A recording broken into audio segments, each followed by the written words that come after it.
a jornada de uma liderança global na promoção do desenvolvimento humano.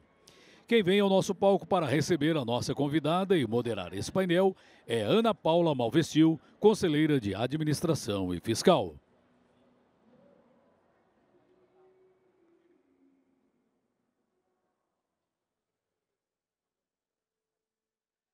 Recebemos também neste painel a presidente do Conselho Administrativo do Pacto Global da ONU no Brasil, Raquel Maia.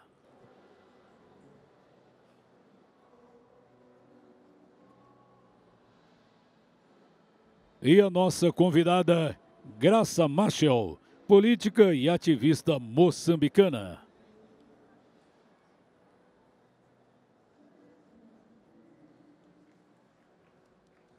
Podemos receber com todo carinho os aplausos para este painel, Lições de Vida através da luta pela liberdade. Com a palavra, nossa moderadora, Ana Paula Malvestil. Boa tarde a todos vocês. Que enorme prazer estar aqui. É imensa honra de estar nesse painel. Eu contava para a Graça que o ano passado eu estava no Rio Innovation Week para ouvi-la, porque ela sempre foi uma enorme fonte de inspiração. Na minha jornada, que também temos muitas lutas a serem vencidas, né? E eu fiquei sem comer, sem tomar água para poder te ver, e hoje o universo me deu de presente estar aqui ao teu lado, moderando esse painel. Então, é um presente do universo. Mas eu também quero dar esse presente para as pessoas que estão aqui prestigiando e estão aqui para te ouvir, Graça e Rachel. E aí, meu compromisso com vocês, pessoal, é explorar as experiências e lições de vidas dessas duas líderes, senhora Graça Machel e Rachel Maia. Duas mulheres com uma potência de inspiração incomensurável. Vivemos no Brasil e em muitos lugares do mundo conflitos atualmente dos mais diversos e complexidades possíveis. Desigualdades sociais e econômicas, desigualdades e luta pela propriedade da terra. Nós temos, de um lado, povos originários, latifundiários, agricultura familiar. Nós temos uma educação pública muito deficitária. Nós temos machismo, racismos estruturais na nossa sociedade e, melhor pensando, intolerâncias de todos os tipos. Tudo isso com muito mais, com uma pitada forte de polarização política que hoje tem conflituado bastante todo esse cenário. Outro aspecto é a prevalência do individualismo, do egocentrismo, da polarização extrema, que ameaça as nossas democracias, as liberdades individuais de países. E nós precisamos, e eu quero como propósito hoje, estar aqui com vocês duas, para que a gente possa conversar um pouco e fomentar diálogo, escuta e aproximar os lados. Eu acredito que nós podemos ser pontes, e eu tenho aqui como objetivo para esse painel que a gente possa construir pontes de aproximação entre os dois lados. Então, vamos lá, pessoal.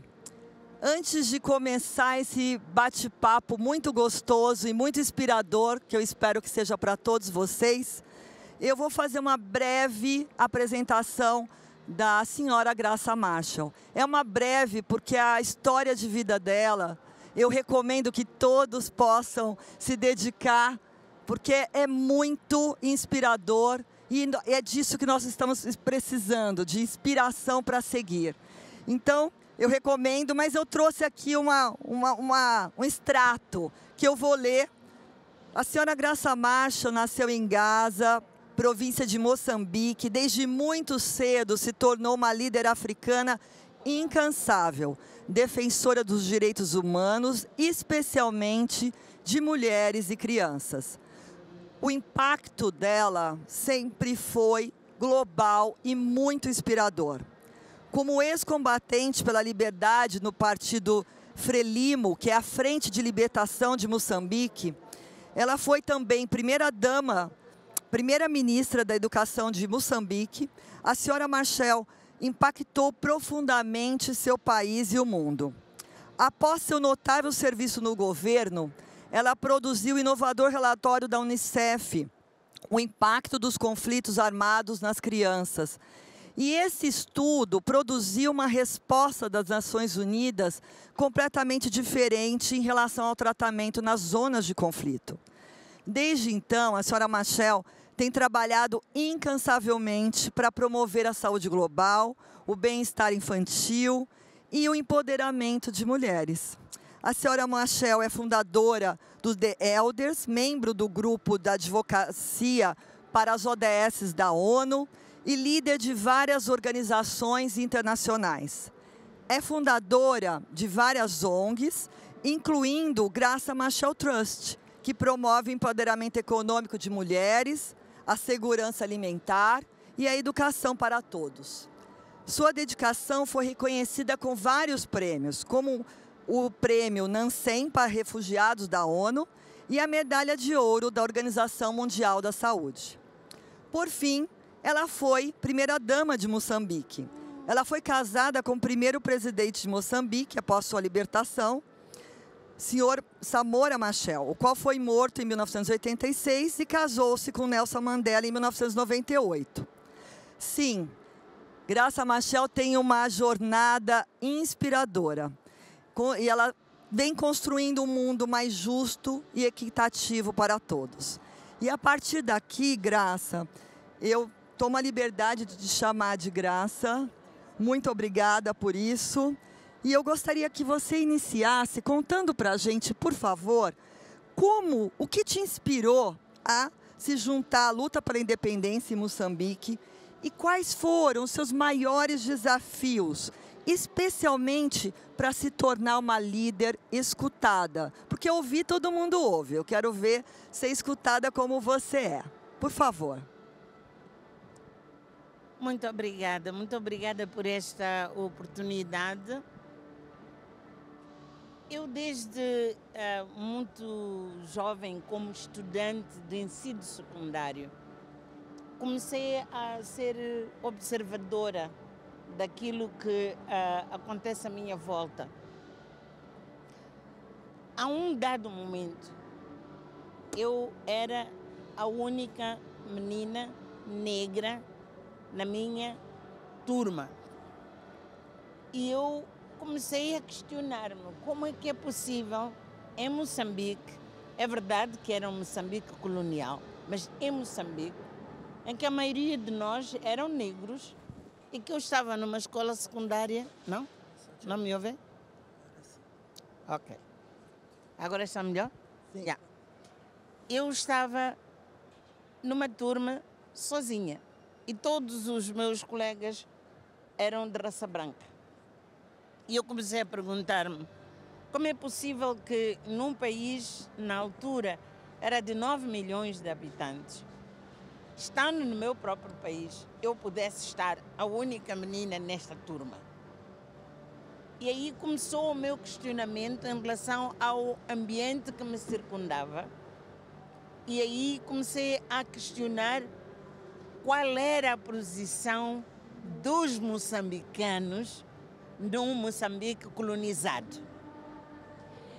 Em Moçambique era muito mais difícil eu ter acesso a mais informação, mas quando eu vou para a universidade em Lisboa, então tenho mais abertura e olhar para as coisas já do lado do colonizador para mim como colonizada. Mais importante, comecei a conviver com outros jovens de Angola, da Guiné-Bissau, de Cabo Verde, e todos nós constituímos uma rede que começou a debater o que era a situação de colonizado e como é que nós devíamos lutar para a liberdade dos nossos povos. Portanto, para mim começou com a luta pela independência de Moçambique, mas simultaneamente de Cabo Verde, de Guiné-Bissau e de Angola. A minha consciência cresceu ali. E foi quando eu decidi que eu não tinha lugar para voltar para Moçambique para ser professora ou qualquer outra coisa. E juntei-me então ao movimento de libertação, que é a Frelimo. Então, como é que me fiz consciente? Esses foram os meus primeiros passos. Mas dentro do movimento de libertação, nós tivemos uma abertura muito grande de compreender o que significa liberdade. A liberdade para nós não era apenas termos o direito de termos uma bandeira, termos um hino nacional, não. Os valores mais profundos de liberdade dos povos, mas da liberdade da pessoa humana, enraizaram-se durante a minha participação na luta armada de libertação nacional. E, por outro lado, aprofundou-se que a luta pela descolonização era muito mais ampla e significava a luta de todos os povos oprimidos. Por isso a minha visão foi moldada por essas lutas todas.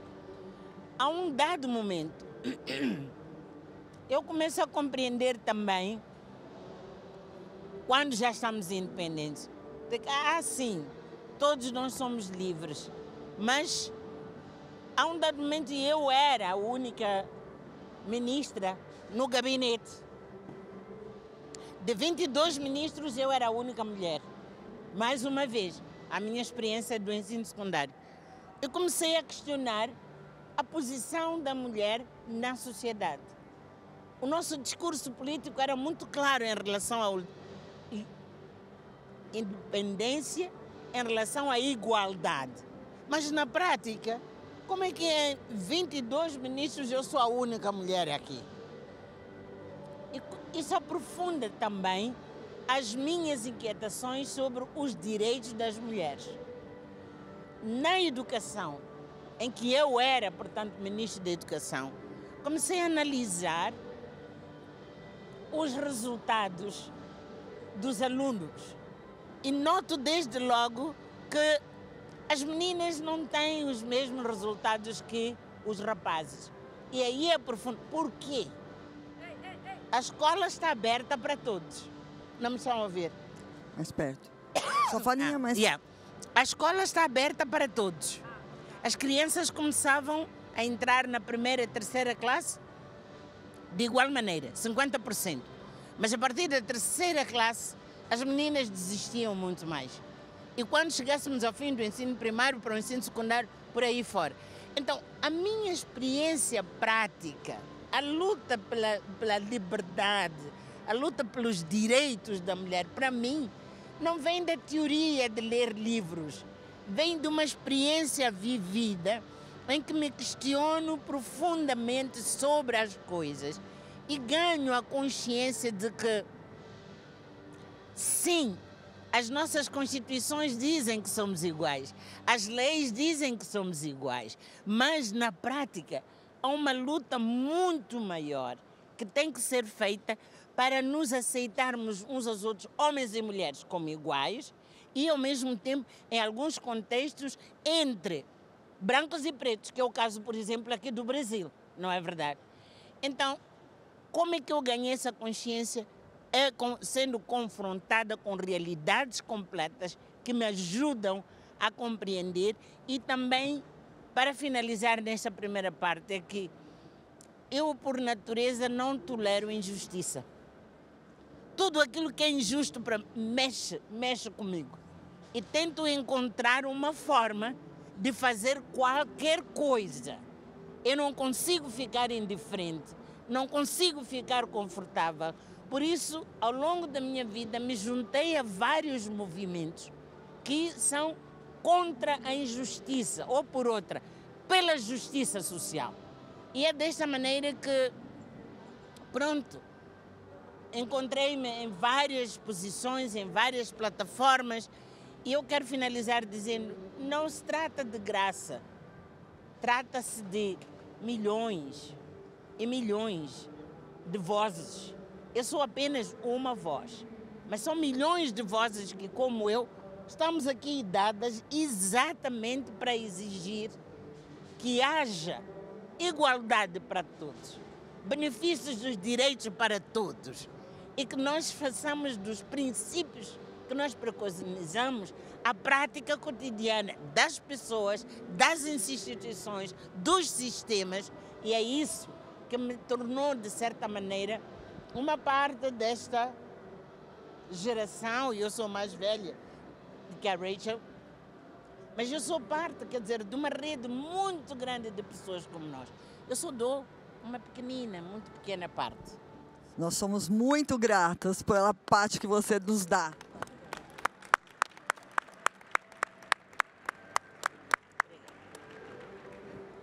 Rachel, você ouvindo a Graça, eu tenho certeza que passa um filme também na sua cabeça, né? E antes de eu querer te ouvir, todos nós queremos muito te ouvir, eu vou também fazer uma breve resumo sobre a jornada de vida profissional da Rachel. Ela é uma figura prominente no cenário empresarial brasileiro. Ela tem uma carreira brilhante que inclui posições de lideranças em empresas renomadas como Lacoste, Pandora, Tiffany Co, Novartis. Sua habilidade excepcional em gerir e transformar negócios é amplamente reconhecida, mas seu compromisso com a inclusão e a diversidade realmente a distingue. Ela fundou em 2018 o Capacita-me, instituição dedicada à educação e à empregabilidade de pessoas maiores de 18 anos que, em situação de vulnerabilidade socioeconômica, fomenta a transformação através da educação. Além de ser fundadora da RM-CIA, empresa dedicada a impacto social, ambiental e governança corporativa. Atualmente, a Rachel é presidente do Conselho de Administração do Pacto Global do Brasil, conselheira de administração da Vale, GPA, conselheira consultiva do Grupo Mulheres do Brasil, Alma Viva e MITS. Coordena o Comitê de Sustentabilidade da Vale, é membro do Comitê de Sustentabilidade do Banco do Brasil e do Pacto Global, membro do Comitê na Vale, Banco do Brasil e membro do Comitê de Pessoas no Banco do Brasil. A parte mais importante, ela é uma apaixonada pelas pautas sociais, ambientais e de governança, e sua trajetória de vida reflete isso. Rachel, conta pra gente os seus desafios e como você se tornou essa voz escutada. Bom, eu acho que faltou um pedacinho aí, gente. Eu sou mãe da Sara Maria e do Pedro Antônio. Importantíssimo. Maria, mas eu falei que eu ia falar jornada profissional, porque a sua jornada de vida é riquíssima. Eu seria incapaz de resumir em poucos minutos. Para mim é muito importante para que a gente não perca o pé do chão, sabe? Eu sou a Rachel Maia, filha da Dona Maria e do seu Antônio. Esses que criaram 7 filhos e mais 2 primos. Isso que lá em casa a gente tinha oportunidade de ter frango no domingo, que a gente brigava pelo pedaço de coxa uma vez por mês. E essa é a minha realidade. E sim, a Graça, ela me ensina que o título não nos define. Isso para mim é lição de vida. E é muito importante, porque quando a gente, num processo de crescimento corporativo, sim, eu tenho acesso a um grande poder, eu não vou ignorar isso, mas o que eu quero é que outras iguais a mim também tenham esse acesso. E hoje, em especial, além dos títulos, mas a Agenda 2030, ela diz que ninguém deixa ninguém para trás. Este papel, quando a gente traz, quando eu olho uma audiência como essa, e aonde, aqui nessa audiência, eu tenho visto o mix, aqui, nesse momento. Na palestra passada, onde a Graça acabou de sair da outra, tinha uma plenária de mulheres. Nós temos que ter essa pluralidade para que a gente se torne embaixadores e saiamos daqui para que a gente possa fazer essa mensagem que a gente está dizendo aqui, questões de impacto ambiental, questões de impacto social e climático, mais do que resoluções. Aqui no Brasil, a gente saiu a resolução 469 em outubro de 2021, que a partir de 2025 tem que ter mulher, a partir de janeiro de 2025, tem que ter mulher na liderança para cumprir os objetivos de desenvolvimento sustentáveis. Não é sustentável uma empresa, conforme resolução, aqui no Brasil, que não traga essa pluralidade para a liderança também. Porque, caso contrário, a gente não promove transformação. A transformação e inovação se dá através de mentes plurais. Mas aí, quando você faz o teste do pescoço, você só vê os seus no seu entorno. Esta cobrança que nós temos que fazer. Esta cobrança que muitas vezes nós não vamos ser aquele convidado para o cafezinho. Sabe por quê? Porque nós somos o chato do rolê. Porque fica falando assim, cara, não tem ninguém aqui que represente a pluralidade. Por quê? Por que o Pacto Global da ONU traz para nós movimentos que raça é prioridade, elas lideram, porque nós precisamos ainda, nesse processo de letramento, transformar. E para letrar, nós precisamos desconstruir para construir novamente com esse papel de inclusão. Então, nesse primeiro momento, pode parecer até um pouco dura a fala. Quando eu falo da minha mãe, da dona Pretinha, que criou 7, mas ela tinha que estar em casa fazendo a janta para o meu pai e mesmo assim as pessoas falavam para ela, mas a senhora não trabalha fora. Oi? Ela criou 9. Como não trabalha fora? É essa perspectiva que nós temos que dar uma aprimorada. Nós temos aqui no nosso sertão, eu fui agora com a Luísa Trajano e com a Alcione, pessoas que moram mulheres que moram em região aonde as mulheres são violentadas pelos seus pais e parte da naturalidade, porque não precisa sair para trabalhar. Tá bom aqui. O pai está fazendo filho com filho e assim é um ciclo vicioso que nós temos a responsabilidade de quebrar. E aí lá em casa, com 9, minha mãe quebrou esse ciclo. Minha mãe não permitiu. E aí, falando ainda um pouco mais do pessoal, eu fui para Canadá estudar, porque o meu inglês, até os 28 anos, era the books on the table. Era o verbo to be, porque eu vim de escola pública. Eu participei de todo o processo de escola pública. Mas eu tinha mentores, que a primeira mentora que eu tive foi a minha mãe. E ela falava, filha, conhecimento é poder. Não deixem te limitar. Você que define o teu lugar de fala.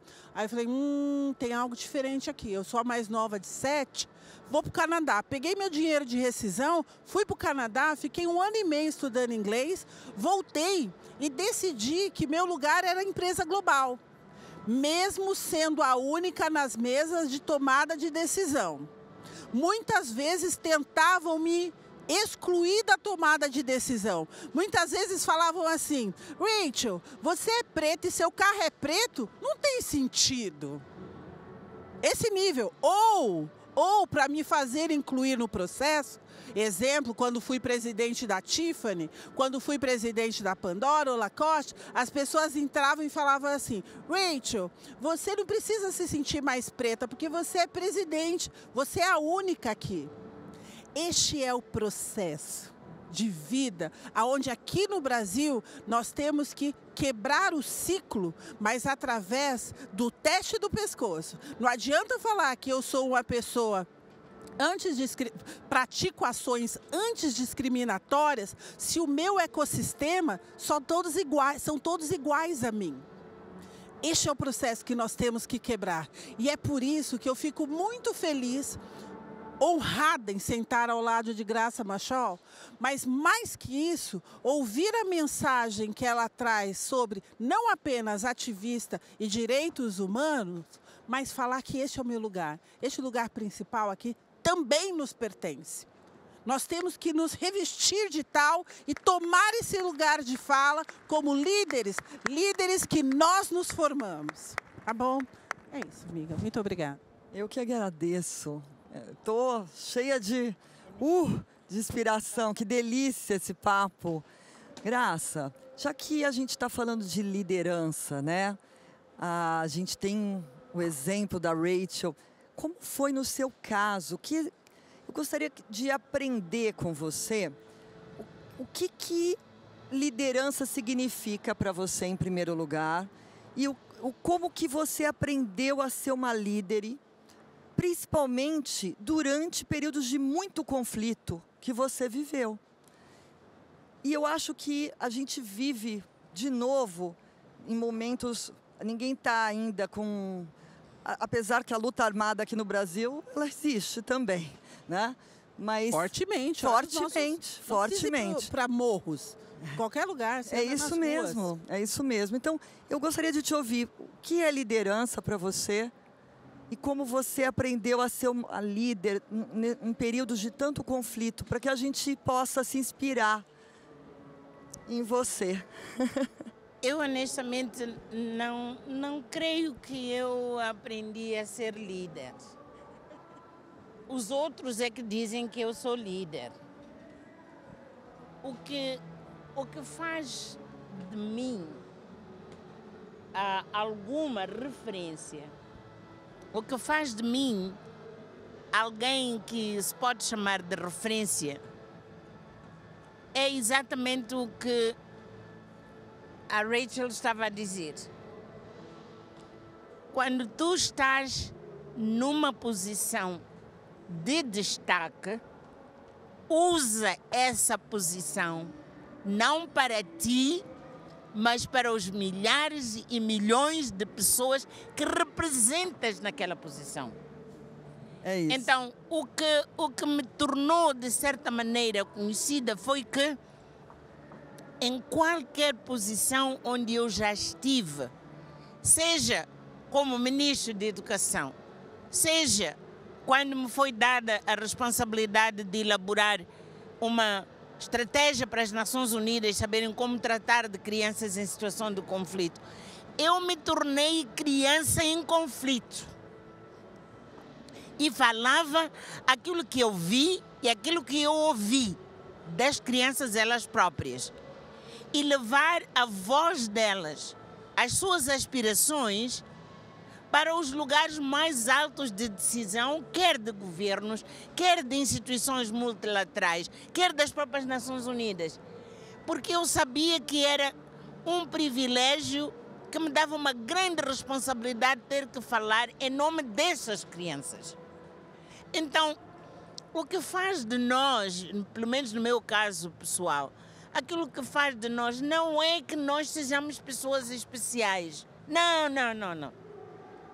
Nós temos a missão e a responsabilidade de usar as posições que nos são facultadas para levar a voz, as aspirações, as frustrações até, mas as exigências dos grupos sociais que nós representamos, para que elas sejam ouvidas, para que elas sejam respeitadas, para que elas sejam tomadas em conta nas instituições onde nós estamos a falar.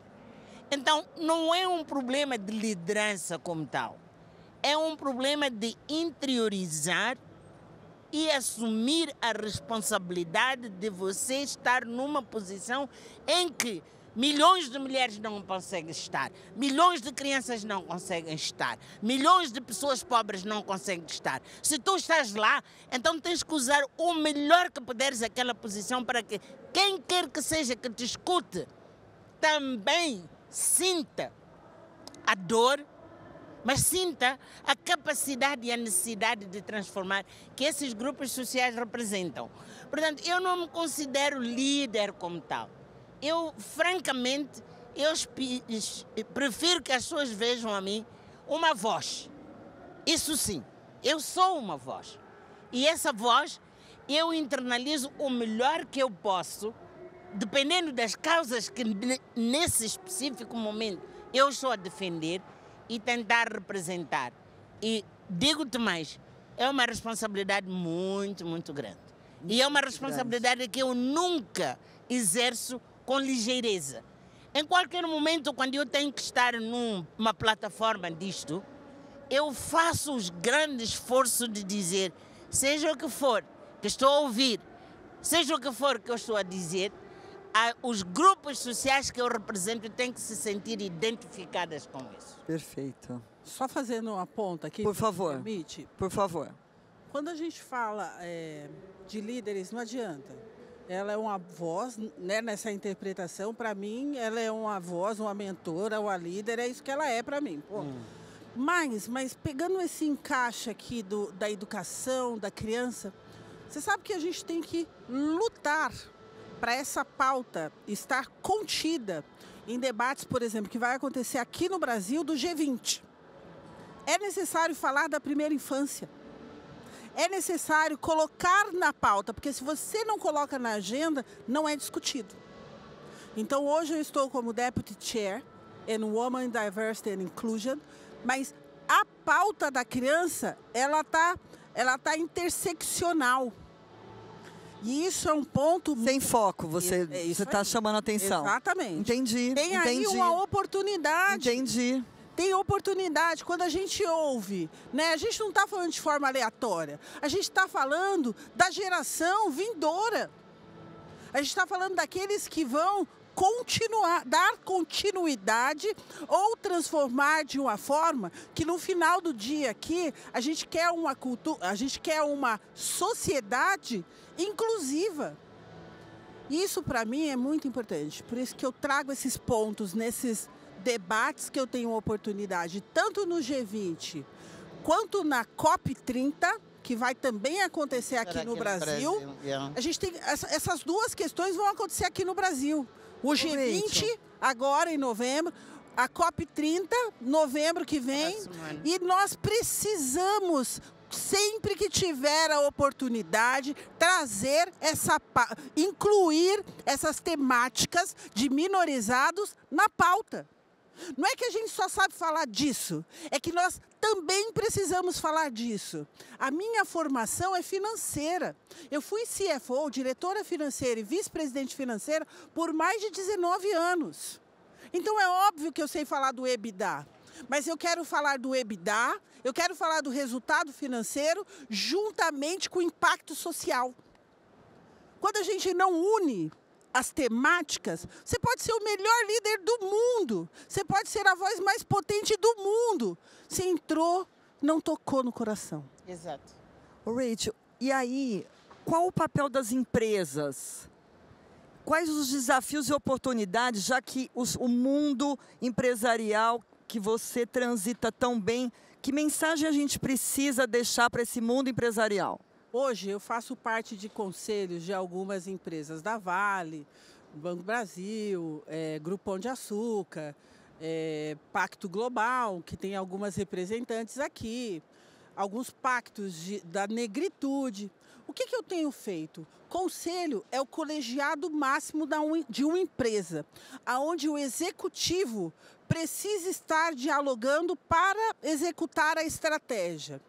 Como conselheira, eu tenho a responsabilidade de incluir essas pautas.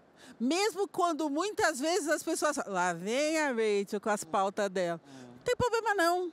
Lá vem é assumir o papel da transformação. E aí essa cadeira te traz respeito. Eu sou a conselheira com muita humildade, pé no chão. Primeiro, eu posso ter até entrado como bem na foto, greenwashing e assim por diante, porque eles precisavam. Hoje eles precisam de mim por causa de conteúdo. Hoje eu sou a mais votada pelos investidores. Conselheiro é votado. Investidor, controlador e o minoritário, eles votam. Então, quando eles entendem que tem uma conselheira trazendo na estratégia impactos ambientais e sociais, é uma voz diferente, porque não estava contido na agenda. Nós temos que fazer que esteja contido na agenda. E mesmo que eles desconheçam, o teu papel é letrar. Leve letramento para aqueles layers que não entendem nem o que é ESG. Que nem entendem o que é impacto, que não entendem o que é, de fato, a mudança climática. Ah, está acontecendo lá no Rio Grande do Sul. Oi? Não é verdadeiro isso. China, Moçambique, aqui no sertão e assim por diante. Então, a gente tem que ver na primeira pessoa do singular como a responsabilidade para que o coletivo, para como coletivo transformar. É isso. Eu posso Por dizer favor. aqui uma palavra rapidinho? Sim, por favor. Uma questão que nós, num debate desta natureza, com as corporações mais poderosas do Brasil, em particular no setor da agroindústria, seria muito bom que houvesse um processo de uma análise interna de todas as empresas, mas eu digo de todas, cada uma das empresas, olhar-se e dizer o que é que nós temos estado a fazer e o que é que devemos fazer para a inclusão na diversidade. Se hoje, 2024, a nossa empresa não tem os recomendados 1/3 de mulheres, 1/3 de todo tipo de diversidade na nossa empresa. Então, de 2024 até 2026, até 2028, o que é que nós vamos fazer para transformar a nossa empresa? E esse é o papel, por exemplo, como a Rachel está a fazer, porque ela está lá. Todas as empresas importantíssimas, quer dizer que ela é, se calhar, a única mulher com o estatuto que tem. A medida de sucesso da transformação é elas forem capazes de internalizar a mensagem que ela traz e transformarem internamente as empresas. Esse é um. O outro aspecto que eu dizia esta manhã, é que no mundo não há muitas empresas que possam dizer que já atingiram aquilo que se chama equal work, equal pay. Pagar o mesmo a todas as pessoas, homens e mulheres. O Brasil tem dos índices mais desastrosos em termos de diferença de pagamento aos homens brancos e mulheres, em particular mulheres negras. É uma nódoa de consciência que existe na sociedade. Todas essas pessoas, essas empresas poderosas, têm que se questionar quanto é que eu pago a todo e qualquer trabalhador na minha empresa, sem que haja alguma diferenciação pelo facto de ser homem ou mulher, pelo facto, ainda pior, de ser uma mulher negra. Como é que eu consigo colocar ao igual trabalho, igual salário?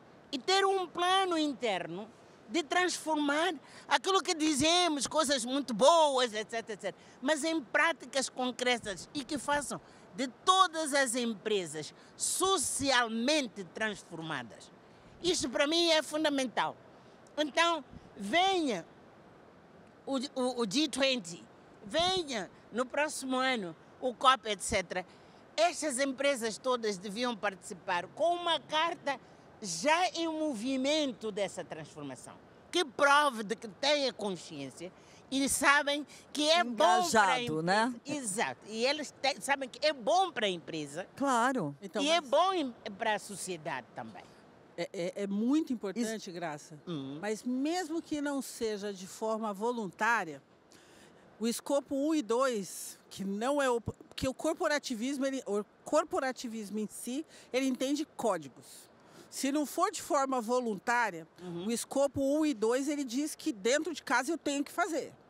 O escopo 3, neste momento, pela SEC, foi tirado a grande responsabilidade, mas empresas estão engajadas, tanto na descarbonização, quanto na responsabilidade que eu tenho, não só dentro de casa. Não adianta eu pagar muito bem dentro de casa, sem salário digno, sem diferenciação, mas só que mais de 70% hoje da economia aqui, nós temos pequenas e médias empresas.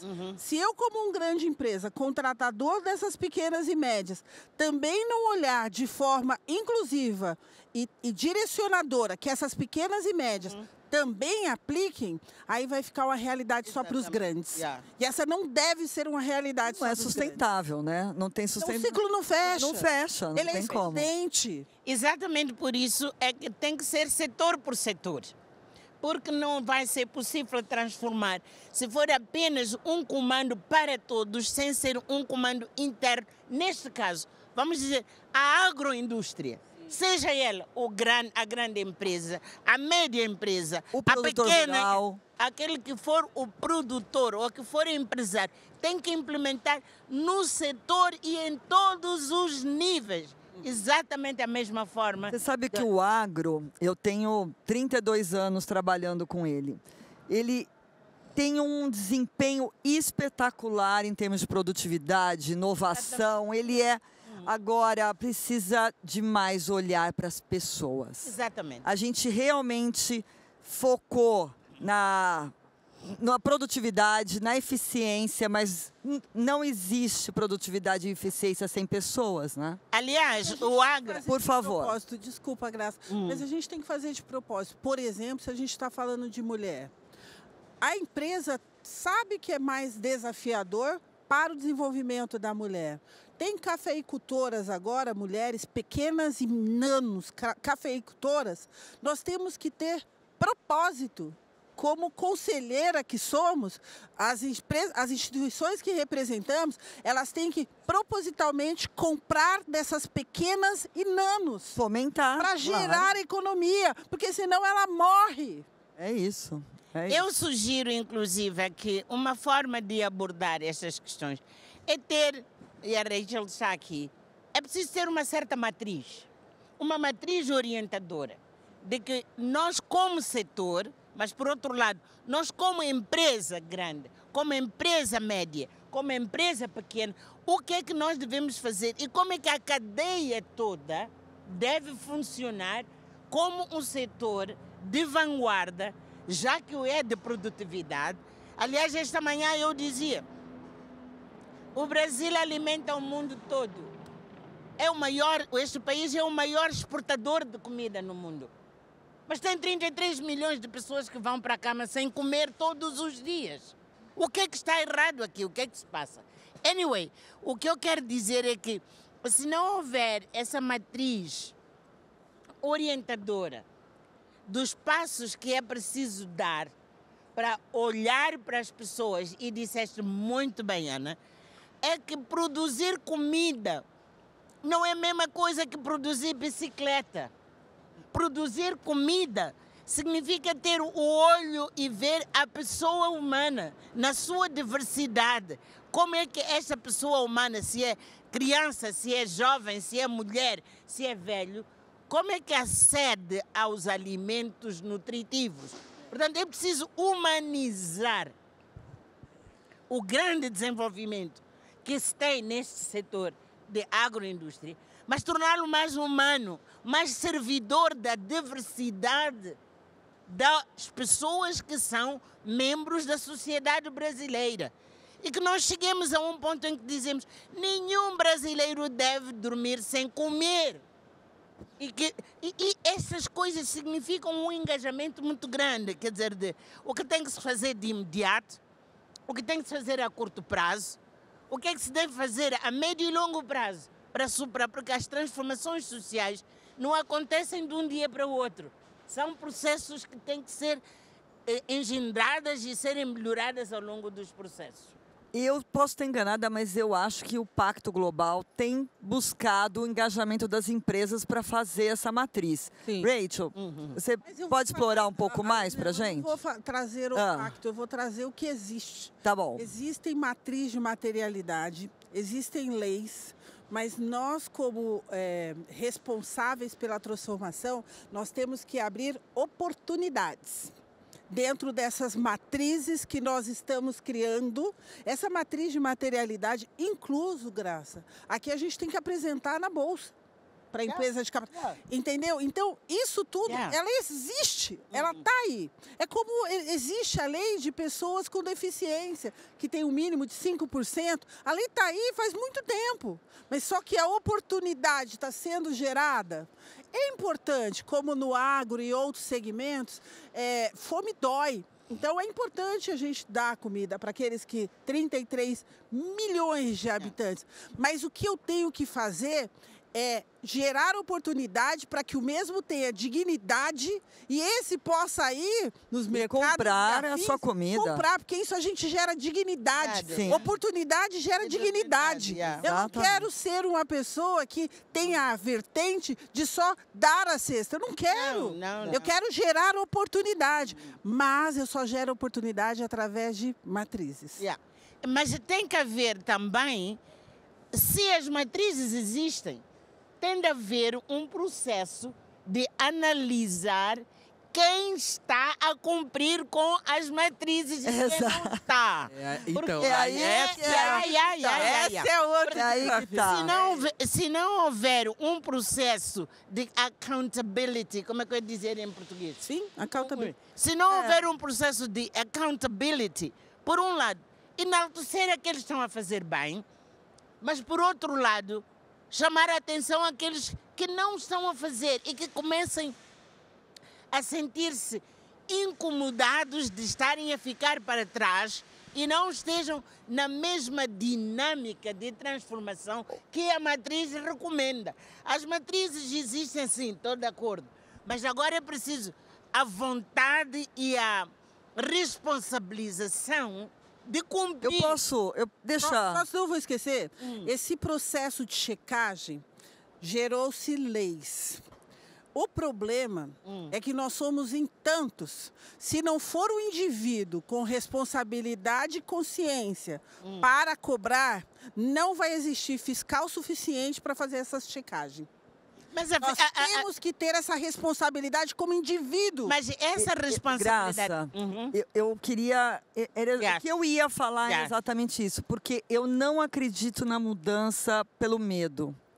A mudança é a partir do coração, é a partir da consciência. E foi isso que a gente está tentando, porque ninguém te mandou lutar pelos direitos humanos. Sim. Você sabia desde o começo, por si, pelos seus valores, por aquilo que você é, que você queria algo melhor.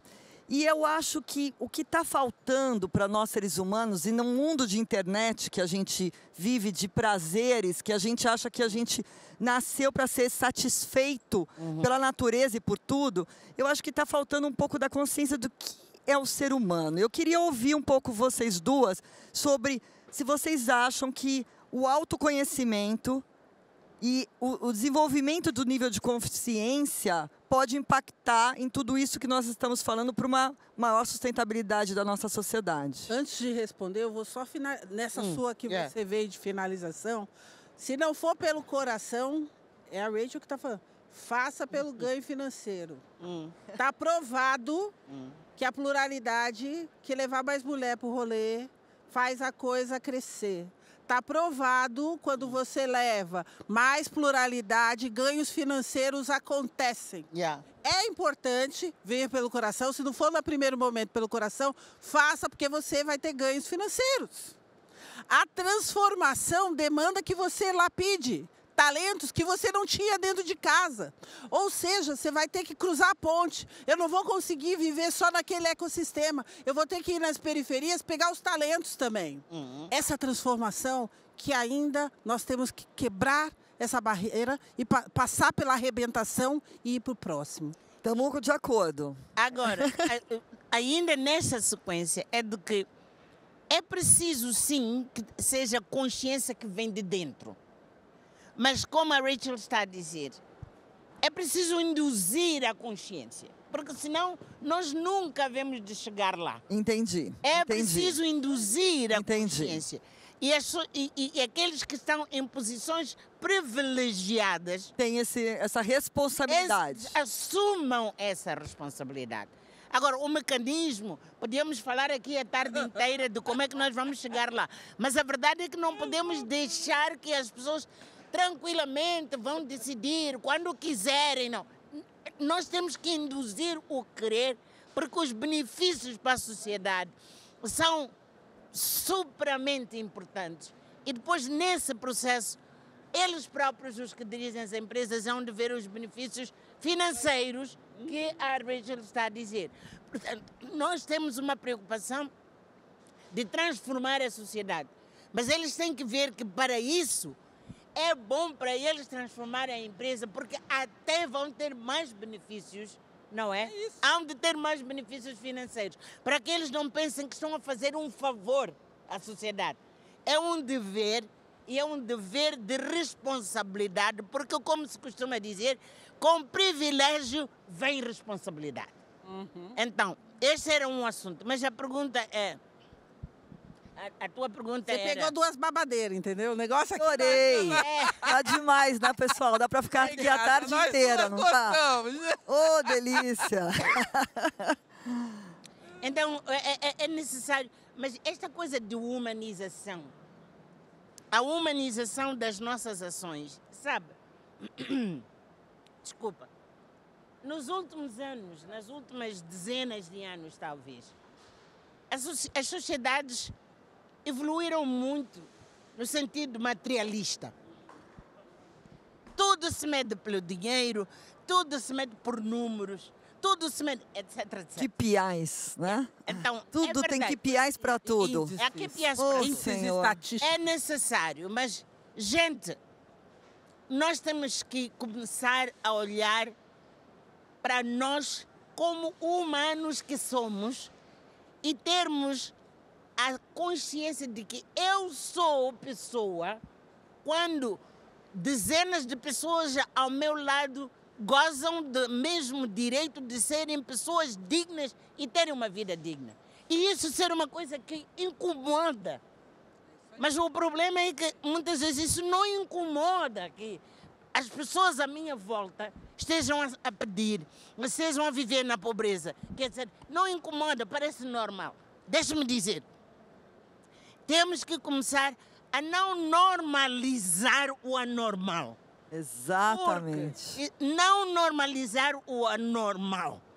Nós, como seres humanos, somos intrinsecamente ligados uns aos outros. E é preciso voltar para essa forma de ser e de estar de um cidadão. Eu sou cidadã do mundo, porque eu me vejo nem qualquer outro cidadão. Quando houver aquele que está em condições extremamente difíceis, eu tenho que me questionar, e tenho que me incomodar, eu tenho que transformar essa situação, porque enquanto ele não for como eu, ou eu não for como ele, então não há sociedade de humanos, há uma sociedade de números. E é este o grande dilema em que nós estamos neste momento. Viramos as sociedades demasiado materialistas, as sociedades muito mais à volta de números, mas sem saber olhar para os olhos da Ana e para os olhos da Rachel e sentir que eu sou porque ela é. Essa é a filosofia nossa dos africanos, pelo menos. Não é verdade? Eu sou porque ela é. Porque ela é.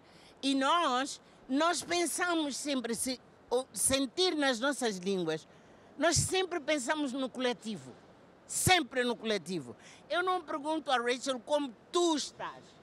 Eu falo para ela e eu digo, como é que vocês estão? Porque através dela, eu olho para a família dela, para o ambiente. E é nas nossas demais, línguas, né? nós não sabemos tratar as pessoas como indivíduos. Na filosofia africana, nas línguas africanas até. Então pergunta-se, como é que vocês estão? E eu respondo, nós estamos bem. Então esse é um elemento de extrema importância para a humanização das relações. Muito. Incluindo a humanização de todas as ações que nós estamos a levar a cabo. Ver a pessoa na sua diversidade e, sobretudo, respeitar a dignidade humana de cada um, de cada ser humano na sociedade. Quando você responde pelo coletivo também, você promove comunicação.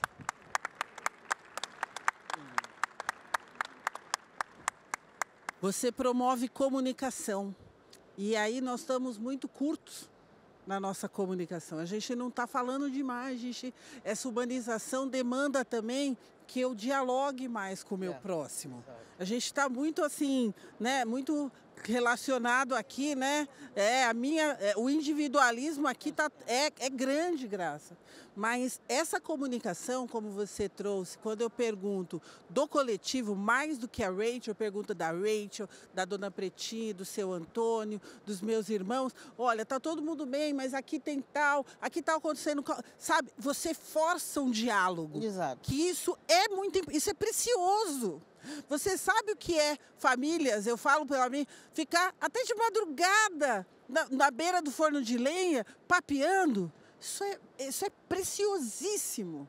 E essa raiz preciosa humana que você acabou de trazer, nós temos que levar para os próximos. Será que a gente está levando isso ou a gente está individualizando demais dentro de uma realidade estatística? É necessário que piais e realidades estatísticas, mas só humano, isso não. Não basta. Não basta, não basta. Porque no final do dia a gente fecha a porta e fala, oi? É meu título que está me valendo? Ou o meu humano? Exato. Eu queria, a gente está quase terminando, e eu queria terminar nós temos 5 minutos. Eu queria ouvir vocês num exercício de futurologia, para que a gente fechasse os olhos um segundo e tentasse imaginar a nossa sociedade daqui 20, 30 anos. Há esperança? O que vocês duas enxergam? Vou deixar a Graça finalizar, tá? Então, a minha parte é assim, ó. Fecha o olho e se imagine como um bom plantador de tâmaras. Que você não vai ter a possibilidade de sentar naquela sombra daquela tamareira. Mas que a gente tenha responsabilidade pela transformação de sermos plantadores de tâmaras. Nós temos que entender que tem uma parte da transformação, que essa geração do meio somos nós vamos ter que ter essa responsabilidade. Parar de pensar só no indivíduo para que eu sente nessa sombra, para que o coletivo possa se transformar e sim sentar nessa sombra. Somos plantadores de tâmaras. Isso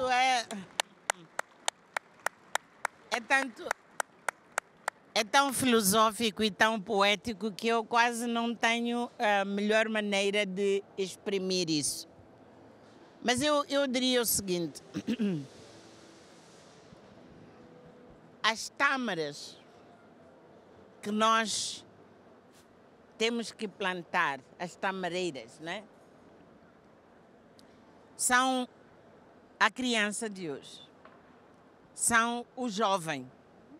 São pessoas reais. Existem nas nossas famílias. O que é que eu vejo? Eu vejo que nós temos que investir mais nessas crianças, nesses jovens, para que eles vivam num ambiente que transforma, que mude. Essa maneira de ser e de estar, que é muito dos KPIs. Os KPIs são importantes, mas é preciso que eles cresçam no entendimento de que as pessoas são mais importantes do que os números. E elas sentirem isso no ambiente familiar, para começar. E também possam sentir isso nas nossas instituições sociais e até mesmo nas nossas empresas. Quando eu falava no princípio de que as empresas têm que mudar internamente, a empresa é o local onde cada um de nós passa pelo menos 8 horas por dia. Se não se transforma lá, na empresa, na escola, na igreja, na família, daqui a 30 anos nós não teremos as tâmaras que ela está a falar. E, portanto, eu insistia muito. Eu vejo esperança nas gerações mais novas, mas aquelas que têm, efetivamente, a possibilidade de viver em ambientes em que elas são tidas como pessoas, são acarinhadas a serem pessoas e a valorizarem perdão, e a valorizarem outras pessoas. O futuro está lá. Não podemos imaginar um futuro de humanos sem moldarmos humanos hoje. Próprios também, né, Graça? Eu acho que uma das coisas que eu tenho visto muito é também a gente esquecer que a mudança acontece a partir de nós próprios, né? A partir do indivíduo. A gente só vai mudar uma sociedade se a gente também for melhor. Então, eu queria te ouvir também, deixando aí uma última recomendação, principalmente para nós mulheres. O que você recomendaria que a gente... O que a gente pode fazer melhor? Ou fazer? Eu acho que nós, como mulheres, precisamos mais e mais de afirmarmos, de nos afirmarmos. Perdão. Precisamos de nos afirmarmos mais. E não termos vergonha de nos afirmarmos. E assumirmos que nós somos aqui, neste mundo, não é por acaso. Não foi engano que nós estivéssemos aqui. Nós estamos aqui porque somos e temos que continuar a ser agentes que espalham amor, que espalham carinho, que educam gerações, que transformam, mas que nós temos a mesma inteligência, a mesma capacidade, a mesma possibilidade de criar oportunidades como qualquer um. E rejeitarmos, as mulheres têm que rejeitar muitas vezes aquilo que eu ia chamar self-doubt. O self-doubt quer dizer, duvidamos... Insegurança, duvidamos de nós próprios. Então, o primeiro passo, as mulheres têm que se assumir como seres humanos inteiros, completos, não são menos do que ninguém, e têm uma missão específica que sem nós o mundo não vai ser o mundo. É isso. Então, eu acho que as mulheres têm que assumir isso. Têm que se assumir. E ao assumir-se, elas vão fazer as suas famílias, o seu local de trabalho, o local onde eles rezam, aqueles são cristãos, onde quer que estejam, afirmar a humanidade da mulher é afirmar a humanidade de toda uma sociedade. Não há maneira de ter 50% da população mundial ser secundária num mundo de iguais. Não é possível.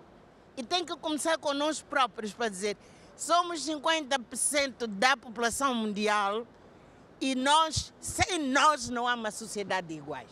E por isso nós temos que assumir o nosso lugar e o nosso papel. Espetacular. E se você me permitir, Ana, claro, uma adição. Agora é para as mulheres diretamente. Obrigada, homens aliados, porque vocês são a maioria.